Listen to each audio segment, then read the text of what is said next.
This is Inside Indiana Business Radio for the morning of Tuesday, September 19th, 2023. I'm Kate Sharon. The City of New Haven and Indianapolis-based Cardin Associates are making progress mapping its Fields of Grace project. The youth sports complex will have an outdoor field house with at least 5 hardwood courts for basketball, volleyball, and pickleball. It will also have 8 multi-use fields for mostly baseball and softball. The first master plan was unveiled last week at the Greater Fort Wayne Economic Development Summit. New Haven Mayor Steve McMichael. We have a chance not only to capture a greater share of that money that's earned in New Haven, but also create a surplus of dollars that's coming from Fort Wayne, that's coming from Michigan, that's coming from Ohio and beyond.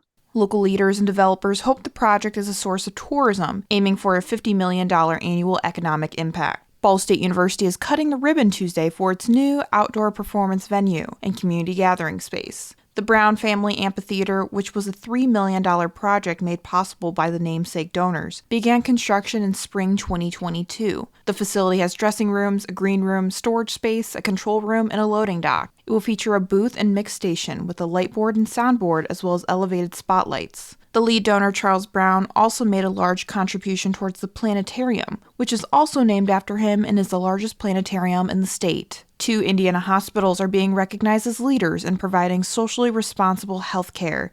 IIB's Alex Brown has more. The Lown Institute, a nonpartisan healthcare think tank, has named Methodist hospitals in Gary and Lutheran Downtown Hospital in Fort Wayne to its list of the 50 most racially inclusive hospitals. The ranking is based on the 2023 Lown Institute Hospitals Index for Social Responsibility, which weighs 53 metrics under the umbrella of equity, value, and outcomes.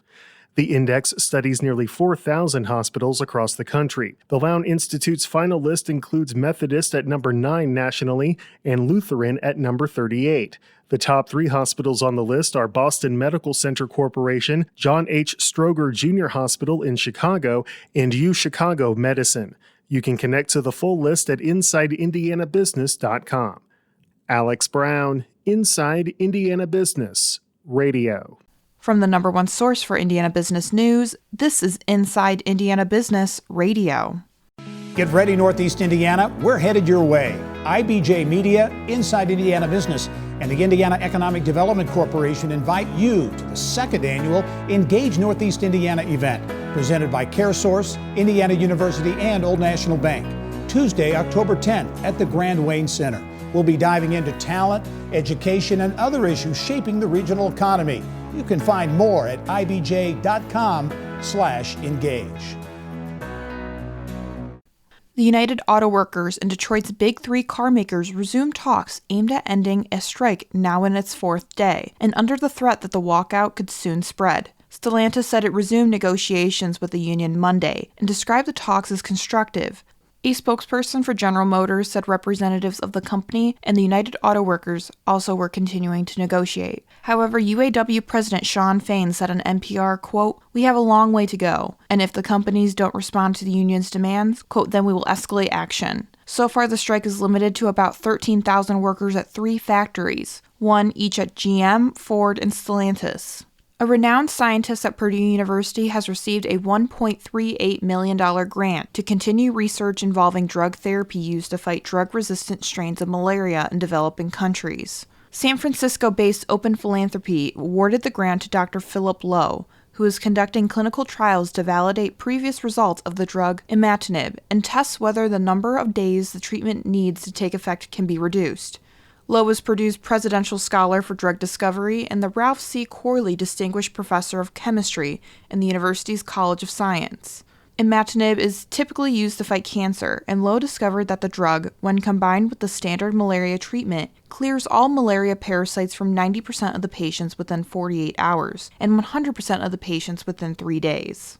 A national seed distributor wants to grow roots in Anderson in a planned $30 million facility that could bring 41 jobs and $3.6 million in taxes over the next decade. The Anderson City Council will discuss a 6-year, 65% tax abatement for the development company, Indianapolis-based Scannell Properties, on October 12th, according to our partners at the Herald Bulletin. The city's Plan Commission approved the rezoning of 56 acres last month. The tax abatement will save the company $2.2 million over those 6 years. Scannell started development on the site last May and is looking to break ground next week and hopes to finish construction next June. It plans to build a 300,000 square foot warehouse and distribution center, including 100,000 square feet of climate-controlled space. Indiana Casino saw a year-over-year drop in revenue for the sixth consecutive month in August. However, analysts from PlayIndiana.com says sports betting in the state saw a rebound over the previous month. The Indiana Gaming Commission last week reported adjusted gross revenues of $182.1 million in August, marking the lowest monthly total for 2023. The revenues were 9.2% lower than July and 5.7% lower than the same month last year. Only January and February have seen higher year-over-year revenue totals thus far. Ivy Tech Community College President Sue Ellspermann is this week's guest on the Business and Beyond podcast with Gary Dick, presented by PNC, a weekly conversation with high-profile Hoosiers in business, sports, and entertainment, and beyond. Available now from your favorite podcast provider. I'm Kate Sharon for Inside Indiana Business, Radio on Demand.